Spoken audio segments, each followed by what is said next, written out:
Hey guys, Aaron Dorr here with an important legal update for all of our members. Everyone knows the Bruen decision from a couple of years ago has forever changed the legal landscape in the fight for the Second Amendment. Post Bruen, all governments have to show that their gun control laws, either existing or future, have an historical precedent as part of proving that that law is constitutional. And since, of course, there is very little historical precedent for gun control in our country, we have seen for a couple of years now a tremendous round of victories in blue states where current gun control laws are struck down, and in red states we're seeing pro-gun laws upheld on a regular basis. And anytime we get a victory, no matter what part of the country it's in, there's a precedential value that benefits everybody. And so I want to take a moment today and talk about one of these recent victories that happened just last week in California, because again, whatever happens in one circuit court benefits all of us nationwide. So the background here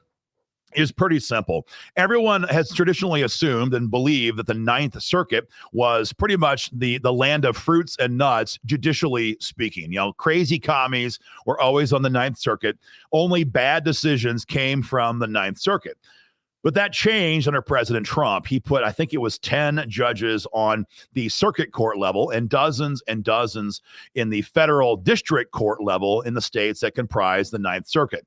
And so just last week, the court was asked to consider California's one gun a month policy. I'm going to play some clips for you guys. It is going to make you die with laughter. These judges didn't just give a pro-gun decision. They gave an epic beatdown of the California Attorney General's staff lawyer who was there trying to defend the case. I've been involved in legal battles for gun owners in states ranging from New York State, from Manhattan, all the way out to Washington State. And ordinarily, when you're in the back of the court watching judges question the lawyers on both sides of a gun rights issue, there's usually one subject matter expert on the bench, or at least we hope there is a subject matter expert, and he or she does most of the talking. But this was a free-for-all, and all three judges on this panel just pummeled this Attorney General staff lawyer with questions. It was a lot of fun to watch. You guys will really enjoy this. The background here is pretty straightforward.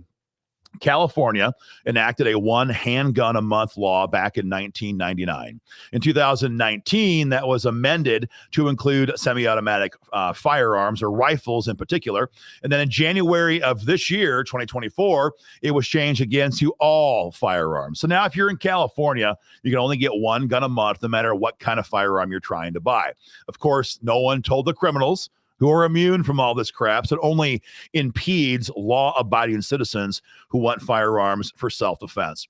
And so recently there was litigation filed in the courts asking for that law to be struck down. And in March of this year, District Court Judge William Hayes agreed.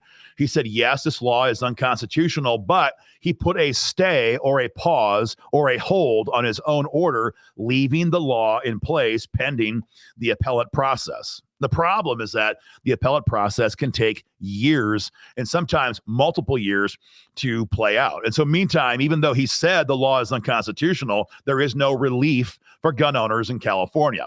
And so there was an appeal mailed to the Ninth Circuit recently, and they asked them to override the stay on the lower court's decision. And that decision was granted in a 2-1 vote, again, just a couple of days ago in the Ninth Circuit. And so I'm going to show you guys some of the clips. One of the main issues that comes up in talking about a one gun a month law is this is arbitrary. And arbitrariness is often cited as a reason to strike down a law, because if it's constitutionally arbitrary, it's basically tyranny.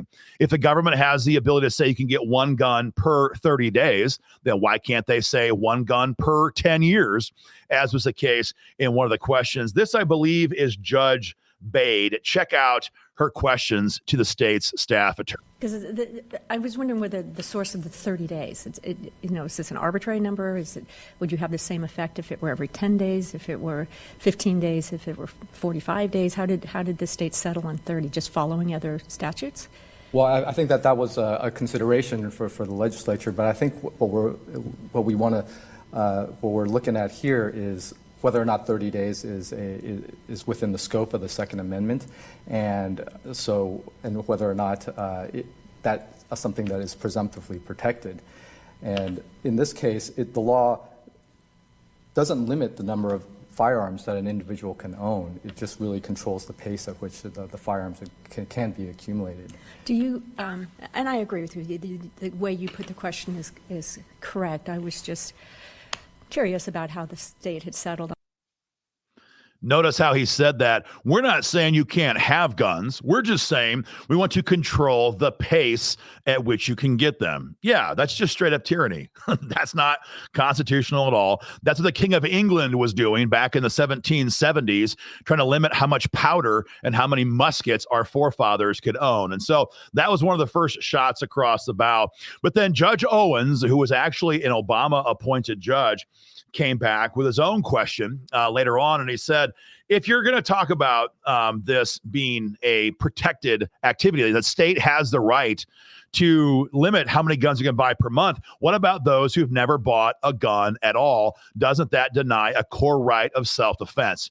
Check this out. It's a pretty good clip. But getting back to the question that Judge Forrest asked, I'll change the hypothetical slightly.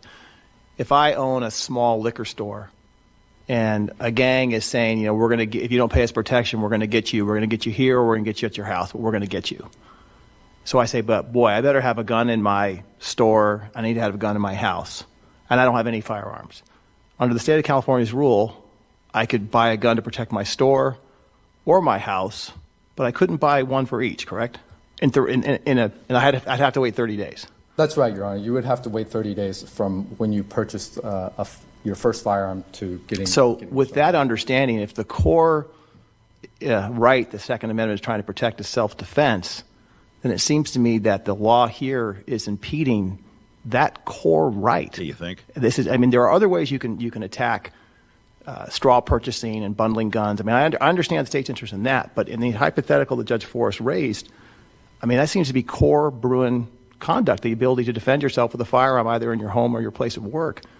How do we get around that in this case, unless you can point us to a historical?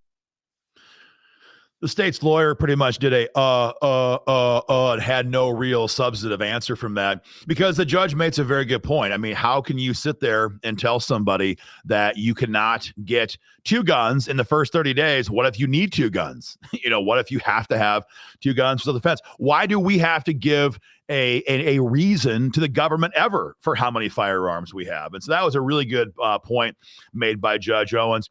And the last clip for you features Judge Forrest, and she pretty much, in my opinion, gave a kill shot to the idea that this idea of limiting the frequency of how often we can exercise a constitutional right can apply to the Second Amendment, but not to other amendments. Check out her clip right here. Well, counsel, I mean, I'm trying to understand sort of a fundamental premise here. The Supreme Court has said that for Second Amendment cases, we can look by analogy to other rights that citizens have, including First Amendment rights, et cetera. It would be absurd to think that a government could say, you can only buy 1 book a month because we want to make sure that you really understand the books that you read. Or you can only attend 1 protest a month because, there are some societal drawbacks to having protests, and so we want to kind of space those out. People would say that's absurd.